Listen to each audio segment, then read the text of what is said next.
di medsos itu tempat perpecahan. Sering kita mendengar atau membaca komentar-komentar pedas.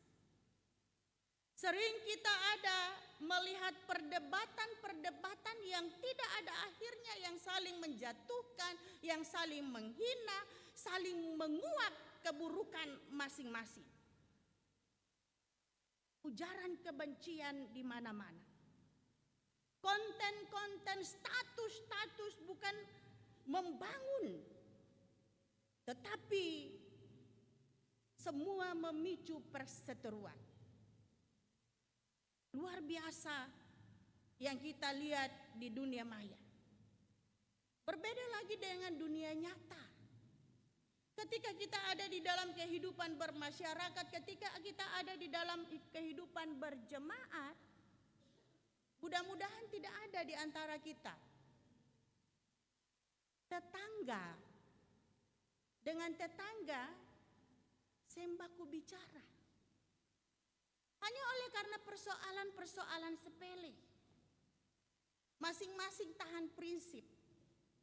Kalau satu keluar, satu di dalam. Bahkan juga kalau kita melihat sekarang hubungan-hubungan suami istri, banyak sekali yang rusak. Banyak sekali perselingkuhan, banyak sekali ketidakjujuran. Hubungan orang tua dengan anak-anak, hubungan anak-anak dengan anak-anak, hubungan saudara bersaudara, kawan-kawan, teman-teman, kolega-kolega. Banyak sekali yang kita temui bahwa benang-benang keterikatan sosial mulai putus satu demi satu. Jemaat yang kekasih dalam Tuhan Yesus Kristus, tema minggu kita di saat ini adalah tanggung jawab masyarakat menjaga keterikatan sosial. Kita ulang lagi, tanggung jawab masyarakat menjaga keterikatan sosial. Siapa itu masyarakat yang dimaksud di sini? Ya kita. Sebagai orang-orang percaya. Sebagai orang-orang yang ada di dalam kehidupan yang bersosialisasi satu dengan yang lain. Apa sebenarnya yang dimaksud dengan sosial di sini? Kita coba mencari di Kamus Besar Bahasa Indonesia.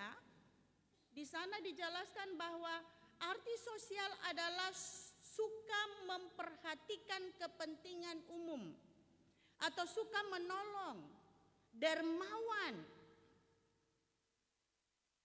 suka kerjasama dengan orang lain, atau menjalin relasi yang baik dengan orang lain. Kemudian kita dapat melihat bahwa Tuhan menciptakan manusia itu segambar dengannya, imago Dei.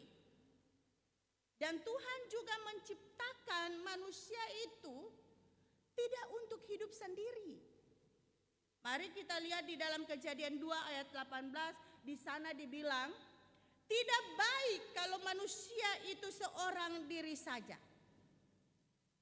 Artinya, firman Tuhan ini mau bilang bahwa dari awal manusia memang diciptakan sebagai makhluk sosial. Allah menciptakan manusia sebagai makhluk yang ada untuk orang lain. Dan manusia itu betul-betul hidup. Manusia itu betul-betul dikatakan imago Dei ketika ia mampu untuk ada dan menyatakan kasihnya di dalam kehidupannya kepada orang lain. Atau mau dikatakan bahwa secara konteks iman Kristen, identitas orang Kristen, manusia Kristen adalah sebagai makhluk relasional. Makhluk yang harus ada dan berelasi dengan baik dengan Allahnya sang penciptanya, dan makhluk yang harus berelasi dengan baik dengan sesamanya. Dan mungkin katong bertanya, kenapa sekarang bisa katong satu dengan satu kadang-kadang itu saling curiga, seng suka baku bicara, bahkan baku kata baik di media sosial maupun di dalam kehidupan nyata. Karena kita telah terkontaminasi dengan dosa.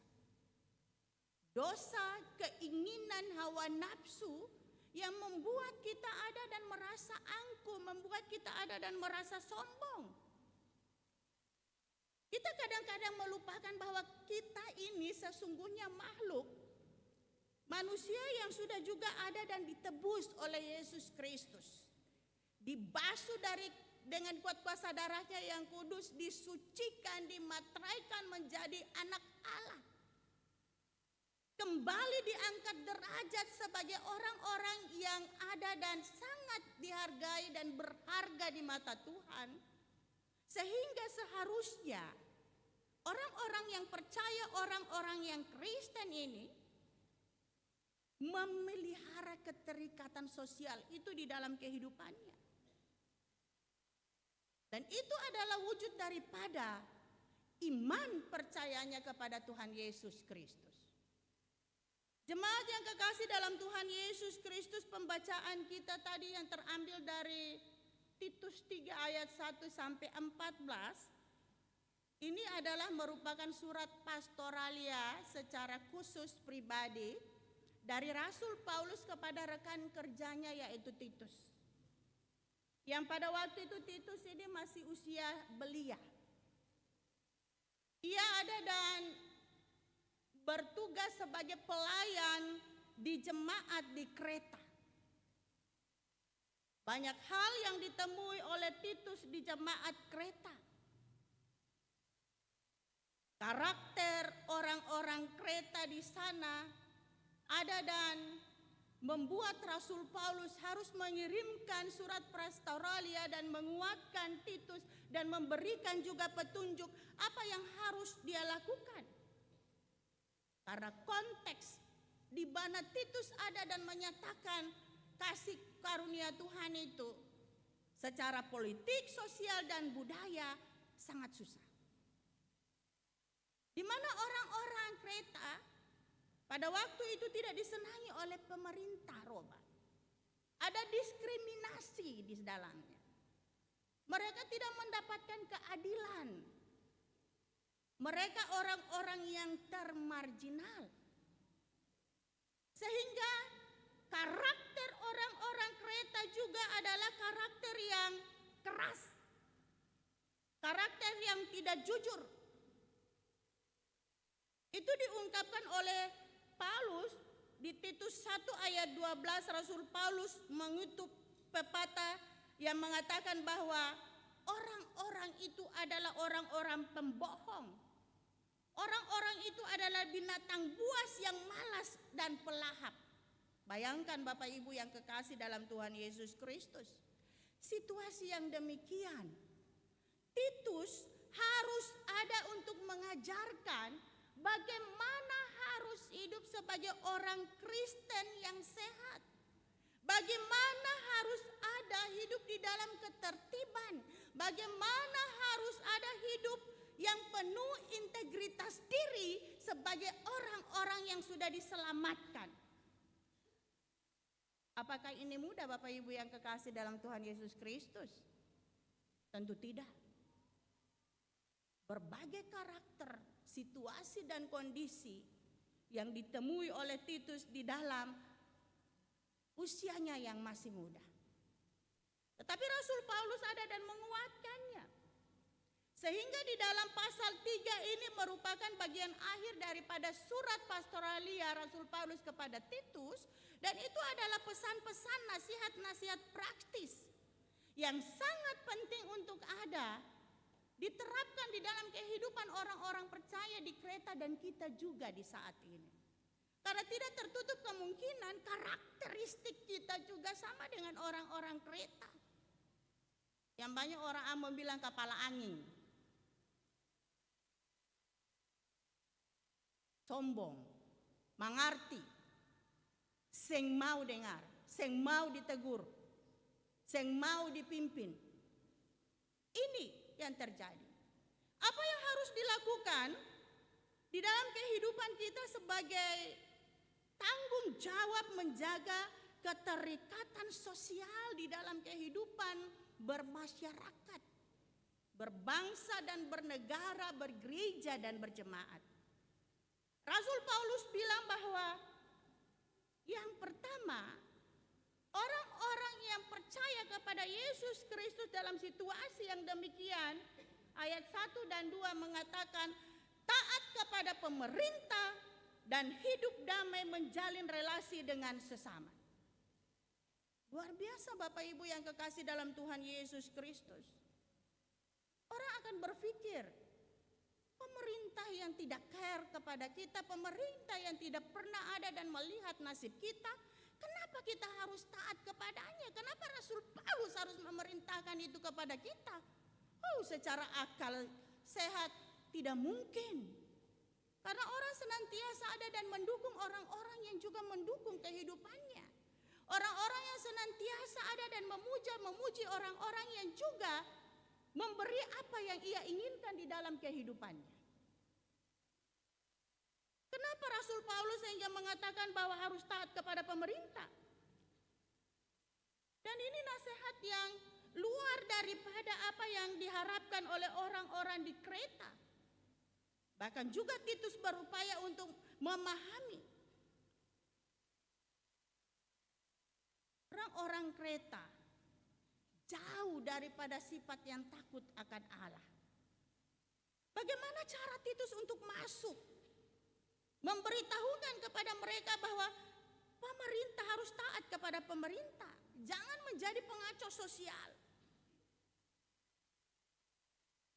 Jemaat yang kekasih dalam Tuhan Yesus Kristus, Rasul Paulus menyuruh orang-orang di Kreta untuk taat kepada pemerintah bukan karena pemerintah itu sempurna memang. Tidak banyak pemerintah itu sempurna. Di era pemerintahannya pasti ada saja yang cacat. Tetapi dari segi teologis Rasul Paulus mau ada dan mengatakan kepada orang-orang Kreta, kepada kita juga, bahwa pemerintah itu ditetapkan oleh Allah. Maka otoritas tertinggi untuk menentukan siapa yang menjadi pemimpin itu adalah Allah, bukan manusia. Itu terlihat dalam Roma 13 ayat 1, Rasul Paulus bilang begini, tiap-tiap orang harus takluk kepada pemerintah yang di atasnya, sebab tidak ada pemerintah yang tidak berasal dari Allah. Dan pemerintah-pemerintah yang ada ditetapkan oleh Allah. Bukan hanya itu yang dikatakan oleh Rasul Paulus di dalam kehidupannya. Bagaimana kita ada dan senantiasa menjalin relasi dengan orang lain. Bukan hanya pada pemerintah. Bukan menjilat kepada pemerintah. Pemerintah salah ya salah. Tetapi jangan memfitnah. Baik secara perseorangan jabatan maupun di dalam kehidupan setiap hari. Rasul Paulus mengingatkan kita sifat-sifat bahwa bagaimana kita mampu untuk membangun relasi dengan orang lain. Bukan hanya sesama kita. Bukan hanya dalam kehidupan keluarga kita. Bukan hanya sesuku kita. Ya. Bukan hanya kelompok kita yang ada dan senantiasa mendukung kehidupan kita. Tetapi firman Tuhan, sifat karakteristik orang Kristen harus ada dan mampu untuk senantiasa menciptakan kehidupan yang berdamai dan bersejahtera. Menciptakan kehidupan yang baik kepada sesama. Dan itu dikatakan oleh Rasul Paulus adalah bagian daripada iman. Bapak Ibu yang kekasih dalam Tuhan Yesus Kristus, kebijakan pemerintah terkadang katong ada dan banyak langgar. Kecil-kecil saja. Banyak di antara kita sudah punya kendaraan. Tetapi banyak di antara kita juga punya SIM. Banyak di antara kita juga kalau berkendaraan pakai helm.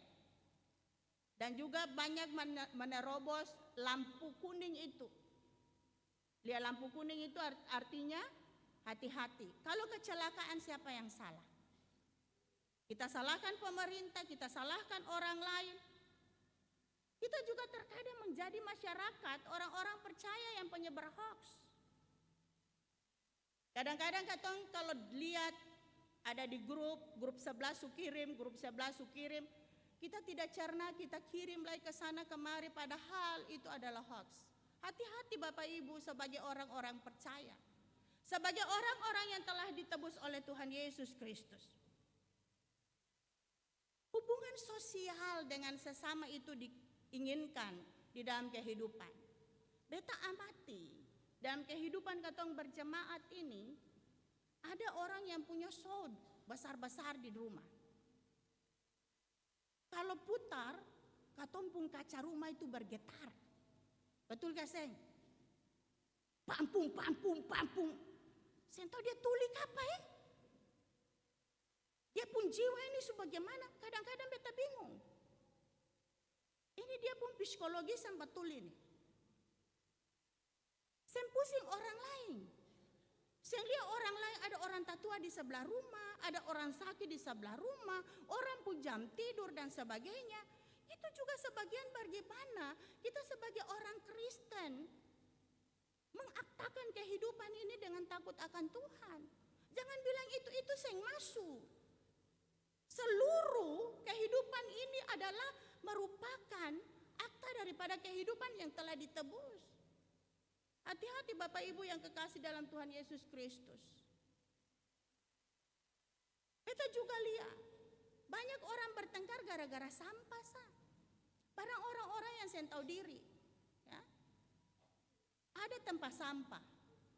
Tetapi kalau pamalas, tak simpir-simpir buang di orang pun samping rumah, buang di orang pun muka rumah, buang di orang pun belakang rumah. Betul gak Seng? Mau tanam pohon dekat orang pun rumah, tapi saya mau sapu dia pun rumpu-rumpu. Nanti buah saya bagi di orang lain. Ini hubungan sosial. Gampang-gampang katong lihat. Tetapi bisa membuat kita bertengkar satu dengan yang lain. Bisa membuat kehidupan kita rusak.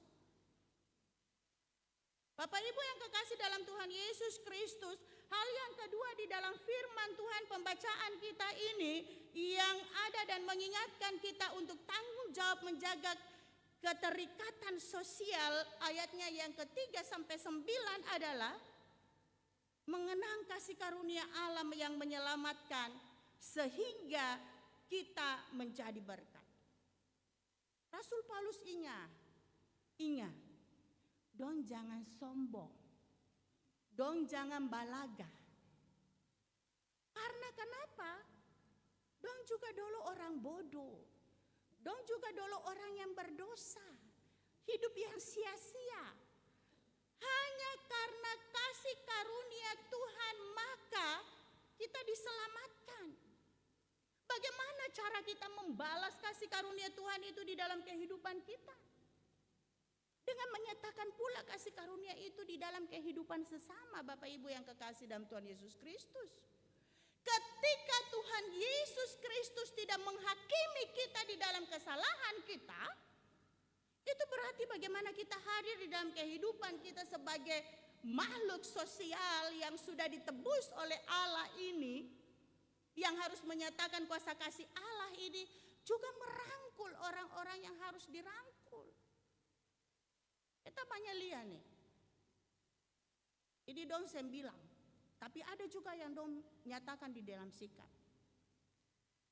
Kalau ada unit, wadah, perempuan kah, laki-laki kah, sektor kah, kalau orang itu pamalas pergi wadah, unit, maka orang lain bilang begini, jangan pergi, dia pemalas semua.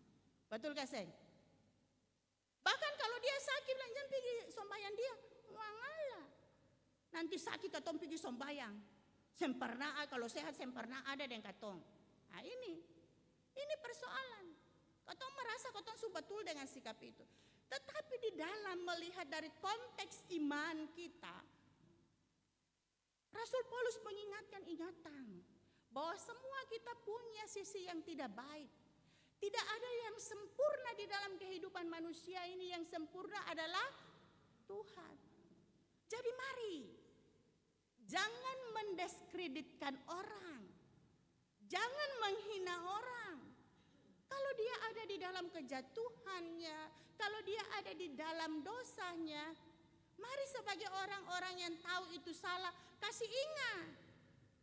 Tetapi beta lihat, orang-orang sekarang suliani, orang pun bini pergi selingkuh, orang pun lagi pergi selingkuh, nganga akang, video akang, apalagi kalau sudah kupukul kasih naik di TikTok. Betul gak sih? Ini. Dan pun cara tuh. Bukan panggil baik-baik, kasih tahu baik-baik. Ada lagi bilang kita, ale hebat. Wah, ala masih laku Tak heran sekarang ini. Kehidupan sosial yang bagaimana yang kita mau ciptakan sebagai orang-orang percaya di dalam kehidupan kita yang saling menjatuhkan, baku iri satu dengan yang lain, gosip satu dengan yang lain.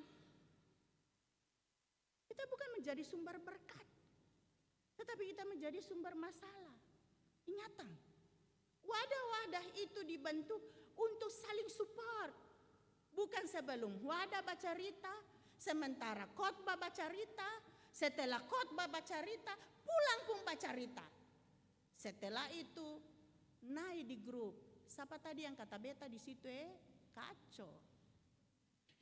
Kita dengar tadi ada bicara di belakang begini, kacau. Bukan datang dengar firman Tuhan, tetapi gosip. Ini yang dikatakan oleh Rasul Paulus, ingatan jangan sombong rohani. Ingatan, hari ini dong yang jatuh. Kalau kita tidak waspada, besok pun katong jatuh. Jadi mari untuk sama-sama lihat. Sama-sama ada dan mengingatkan. Sama-sama ada dan membina hubungan relasi yang baik satu dengan yang lain. Ada pengampunan karena Tuhan pun juga mengampuni kita. Ulang-ulang beta bilang di mimbar ini, jangan bilang kalau ada dua dunia ose satu beta satu. Beta lebih baik lihat kotoran daripada ose muka. Jangan pernah. Karena kita ini juga punya salah yang banyak. Mari kita saling memperbaiki diri, mengampuni satu dengan yang lain, dan juga jangan saling menjustis satu dengan yang lain.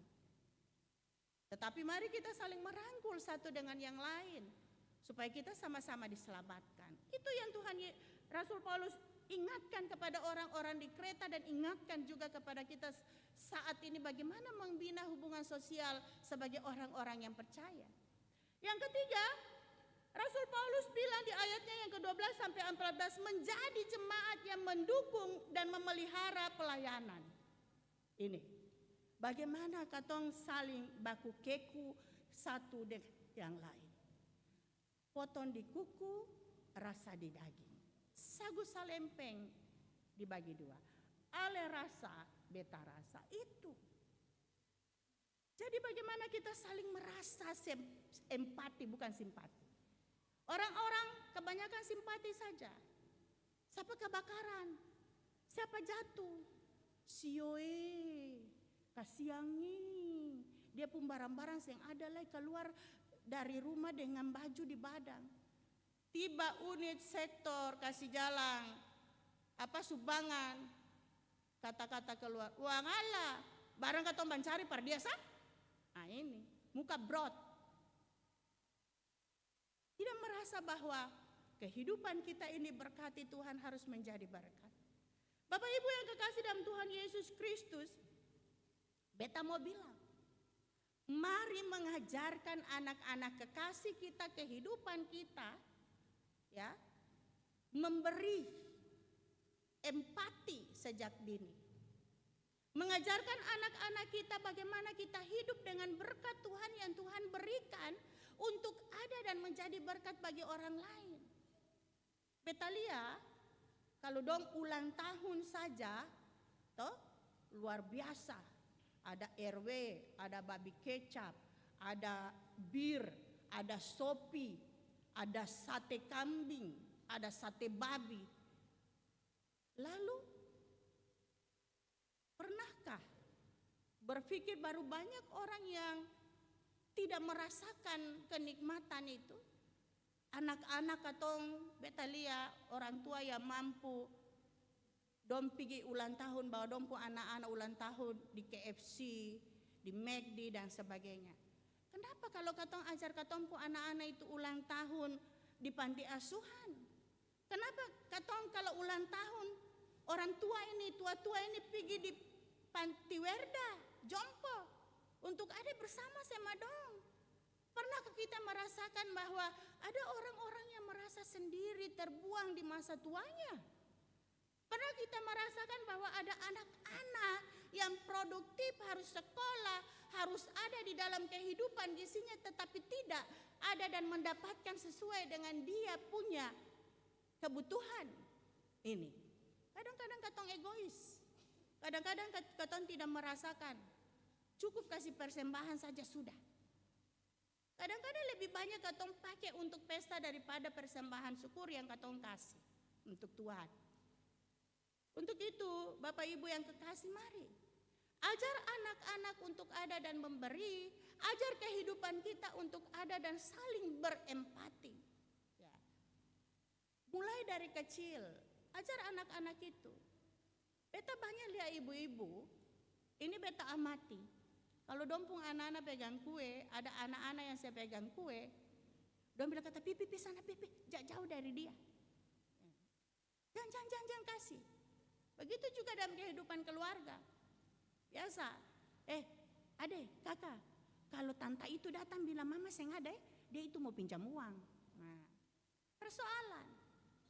Bagaimana kita menanamkan nilai-nilai moral, nilai-nilai sosial, kecerdasan spiritual di dalam kehidupan anak-anak kekasih kita, kecerdasan sosial di dalam anak-anak kekasih kita. Supaya kehidupan kita ini ada dan menjadi berkat karena memang kita diciptakan sebagai makhluk sosial. Bapak Ibu yang kekasih dalam Tuhan Yesus Kristus, beta mau bilang apa yang Titus terima surat dari Rasul Paulus, Titus 3 ayat 1 sampai 4 ini, mau bilang bahwa kekristenan itu bukan sekedar sebuah ajaran teologis tentang siapa itu Tuhan, bagaimana itu Tuhan.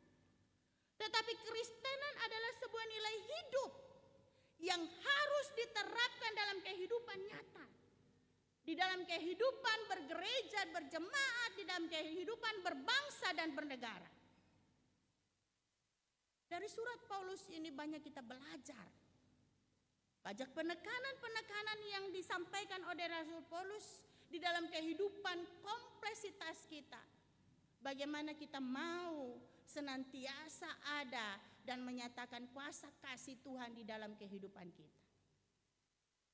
Tunduk kepada pemerintah, sayang kepada sesama, menghargai kepada sesama, dan mau berbagi. Itulah kehidupan sosial yang harus kita bangun sebagai orang-orang yang percaya, sebagai orang-orang yang telah ditebus. Tuhan Yesus memberkati kita semua dalam kehidupan hari lepas hari. Amin.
yang kekasih dalam Tuhan Yesus Kristus, saya jemput berdiri. Marilah kita mengikrarkan pengakuan iman kita sesuai dengan rumusan pengakuan iman rasuli sambil berucap. Aku percaya kepada Allah Bapa yang Maha Kuasa, Khalik langit dan bumi, dan kepada Yesus Kristus anaknya yang tunggal Tuhan kita, yang dikandung daripada Roh Kudus, lahir dari anak darah Maria, yang menderita di bawah pemerintahan Pontius Pilatus, disalibkan, mati dan dikuburkan, turun ke dalam kerajaan maut. Pada hari yang ketiga bangkit pula dari antara orang mati, naik ke sorga, duduk di sebelah kanan Allah, Bapa yang Maha Kuasa, dan akan datang dari sana untuk menghakimi orang yang hidup dan yang mati. Aku percaya kepada Roh Kudus, gereja yang kudus dan am, persekutuan orang kudus, pengampunan dosa, kebangkitan daging, dan hidup yang kekal. Amin. Silakan duduk. Kita akan mendengarkan kesaksian pujian solo dari Ibu Leni Talaatu.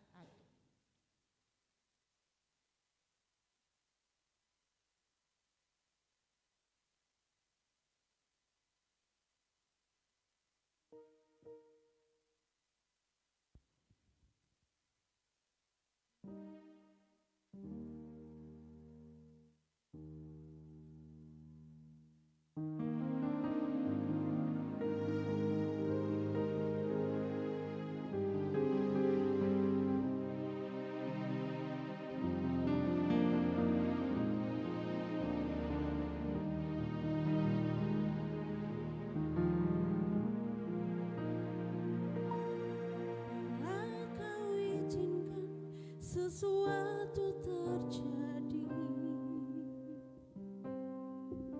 ku percaya semua untuk kebaikanku. Bila nanti telah tiba waktumu, ku percaya kuasa-Mu memulihkan hidupku.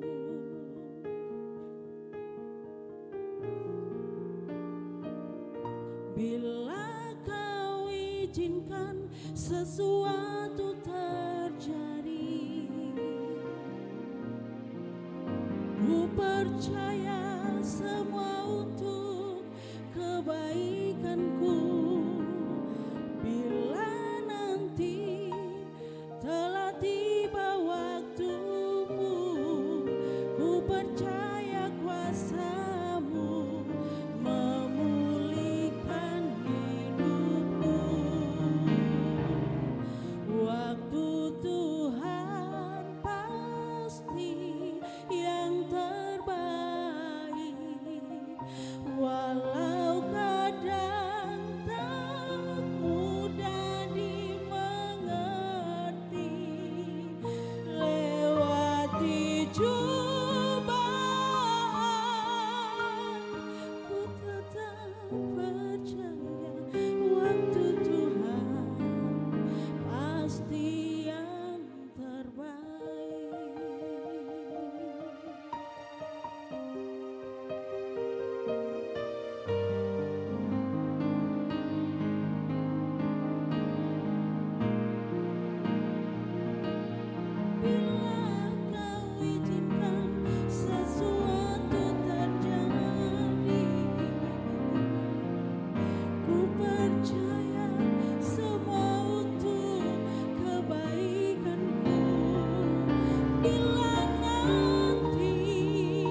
kepastian terbaik.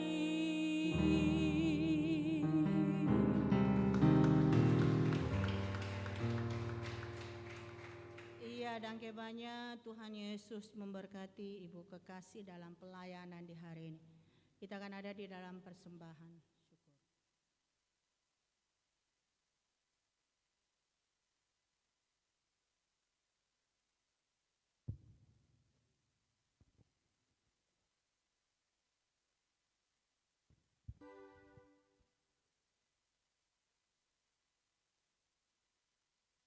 Sambil memberi, ingatlah pesan Alkitab. Adalah lebih berbahagia memberi daripada menerima. Sambil persembahan kita diberikan, kita menyanyi dari Kidung Jemaat nomor 393, Tuhan betapa banyaknya. Dan Kidung Jemaat nomor 439, Bila topan keras melanda hidupku.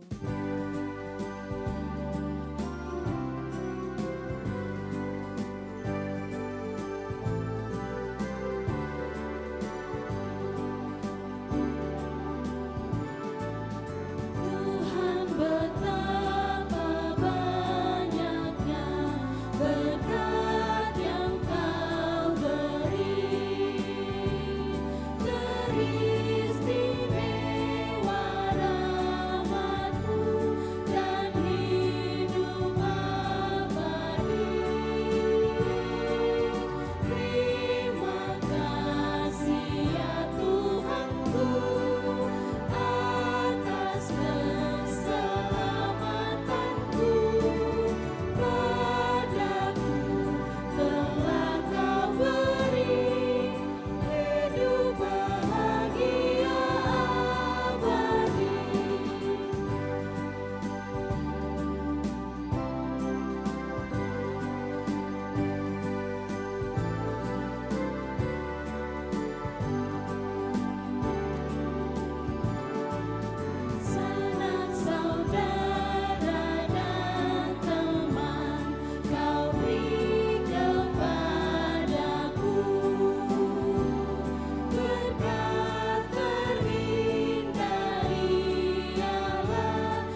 Jemaat, mari kita berdoa.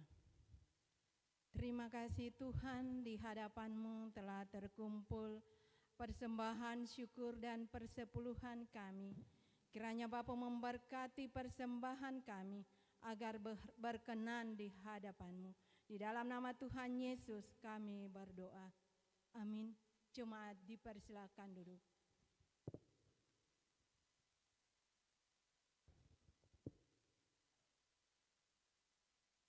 Disilahkan untuk kesaksian pujian vokal grup Wadah Pelayanan Perempuan Sektor Bakung.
banyak. Tuhan Yesus memberkati ibu-ibu.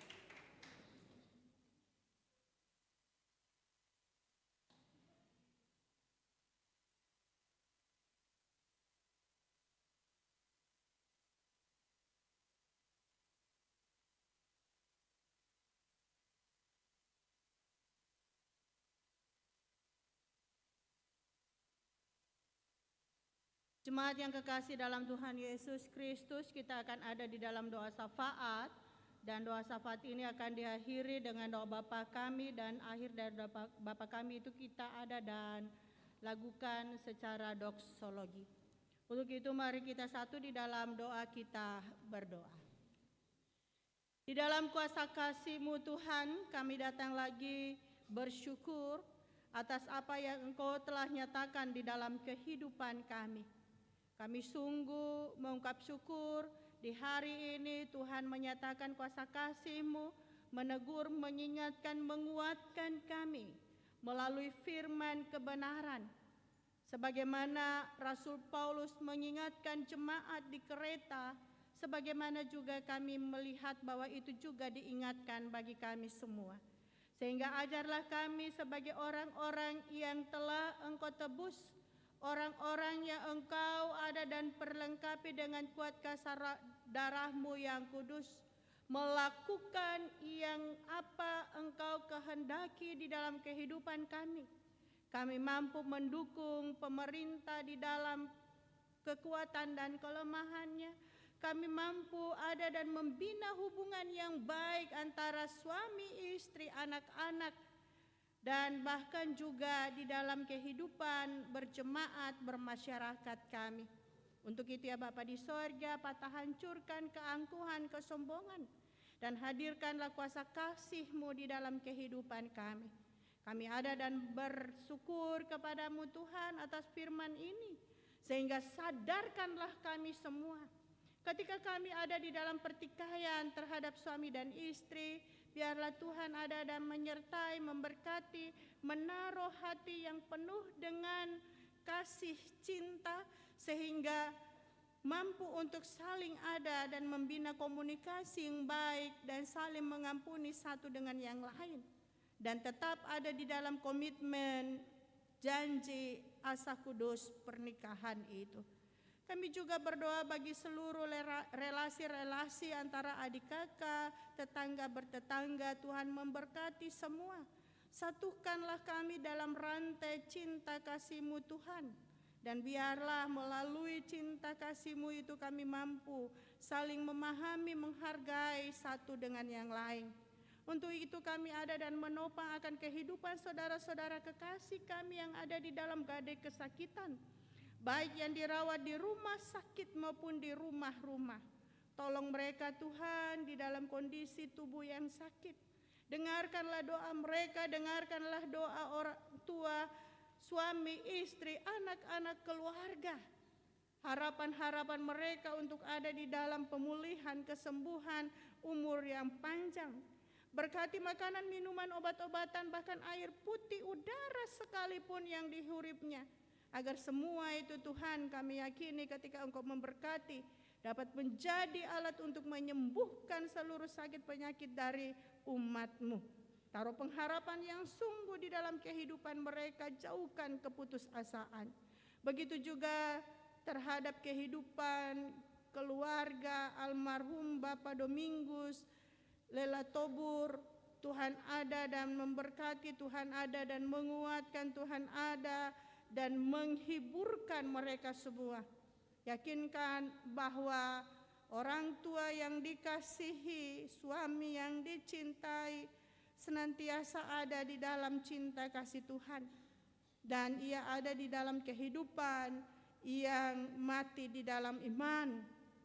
Untuk itu ya Bapa di sorga, jauhkan keputusasaan daripada kehidupan keluarga Lela Tobur ini. Kami juga ada dan berdoa dari seluruh kehidupan keluarga untuk ada di dalam kepeduliannya di dalam membangun pembangunan pastori jemaat kami.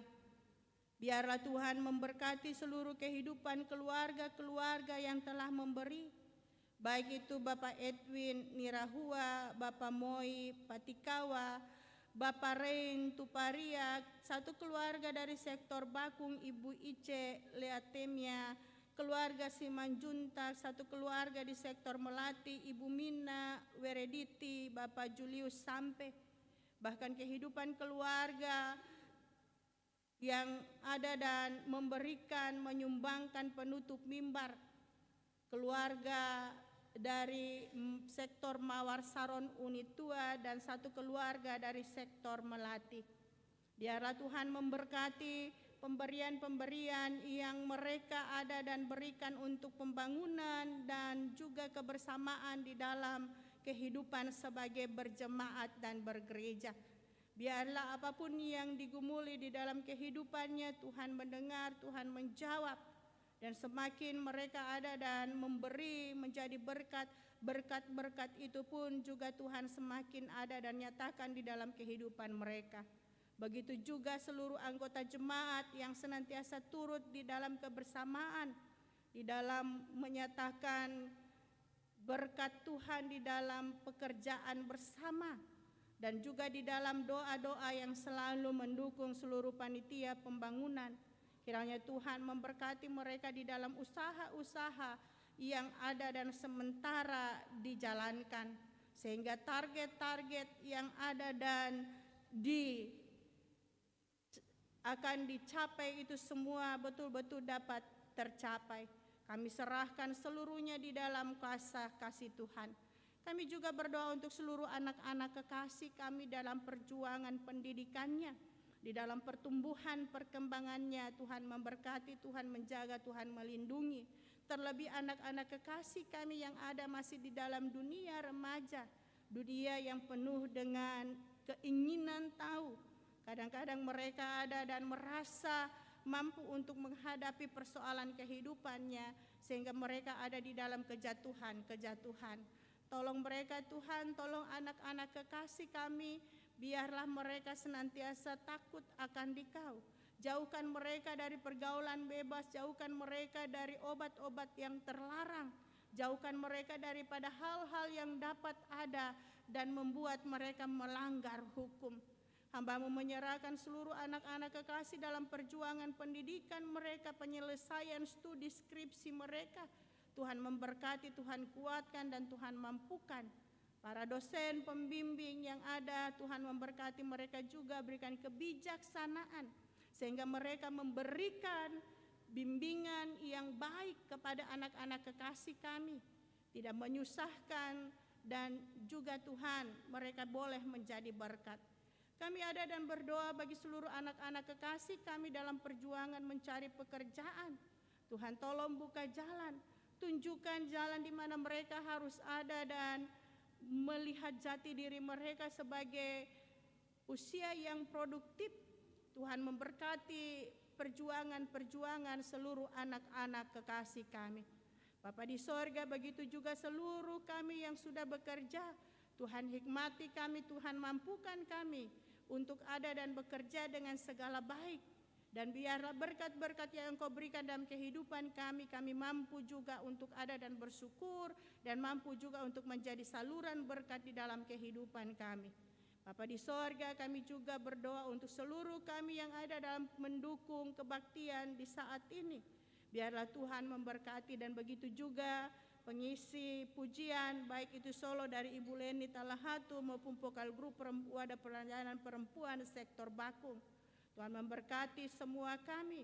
Biarlah apa yang kami nyatakan di dalam pelayanan kami di hari ini berkenan kepadamu. Bapa di sorga, kami juga berdoa untuk seluruh event-event gerejawi, baik itu Kongres AM GPM ke-30 tanggal 12 bulan sampai 17 bulan Oktober, dan sidang ke-39 Sinode Gereja Protestan Maluku tanggal 19 sampai 26 Oktober. Tuhan memberkati panitia, persiapan-persiapan mereka. Tuhan memberkati seluruh orang-orang peserta kongres dan peserta sidang, dan berikan roh hikmat sehingga apa yang mereka lakukan di sana, di tempat kongres, di tempat sidang, bukan kehendak mereka Tuhan, tetapi kehendak-Mu yang berlaku, sehingga Tuhan kuasai akal budi pemikiran mereka, sehingga sungguh-sungguh apa yang mereka rancangkan itu semua seturut dengan kehendak-Mu dan ada memberikan damai sejahtera di dalam kehidupan berbangsa dan bergereja kami. Kami serahkan seluruh pergumulan kami di jemaat ini pula Tuhan. Kiranya Tuhan memberkati kami mulai dari Bapak Pendeta Yohanes Michel Rehata sebagai KMJ, bahkan seluruh PHMJ, seluruh majelis jemaat, bahkan seluruh pendeta yang melayani, seluruh perangkat pelayan yang ada di sektor unit, wadah-wadah pelayanan SMTPI, bahkan tingkat jemaat komisi-komisi, dan juga akan ada di dalam kebersamaan untuk mendahului perjamuan kudus, perkunjungan pastoralia yang akan kami adakan pada tanggal 23 dan 22 dan 23. Tuhan memberkati semua kami Tuhan, Tuhan memberkati seluruh jemaat-Mu untuk ada dan menerimamu melalui kehadiran para pelayan. Tuhan ada dan membangun komunikasi yang baik sehingga kehidupan berjemaat kami, bergereja kami senantiasa ada di dalam tatanan kehidupan yang Engkau kehendaki. Kami serahkan seluruh rencana-rencana ke depan daripada gereja kami ini, Tuhan, jemaat kami ini. Biarlah Engkau yang ada dan menyertai. Untuk itu Tuhan, kami juga berdoa untuk bangsa dan negara kami, pemimpin kami, presiden, wakil presiden, MPR, wakil rakyat. Kiranya Tuhan memberkati mereka semua, sehingga semua mereka dapat bekerja seturut dengan kehendak Tuhan. Ingatkan mereka Tuhan, ketika mereka melakukan hal-hal yang Engkau tidak inginkan, karena mereka adalah wakil daripada-Mu. Kami serahkan seluruh program-program yang akan dilaksanakan, yang tentunya ada dan membangun kehidupan bangsa dan negara ini, rakyat ini, menuju kehidupan damai dan sejahtera. Untuk itu Tuhan, ini doa kami, ini permohonan kami. Kami mohon pimpin tuntun kami di usbu ini, dan jauhkan segala mara bahaya, kecelakaan, maut sekalipun. Tuhan ada dan senantiasa menjaga melindungi kami keluar masuk kami dalam kehidupan kegiatan kami. Kami serahkan seluruhnya di dalam kuasa kasih Tuhan. Ampun salah dosa kami Tuhan, terima kami yang berdoa, dan ajarlah kami juga berdoa seperti yang Engkau ajarkan kepada murid-murid-Mu. Bapa kami yang di sorga, dikuduskanlah nama-Mu.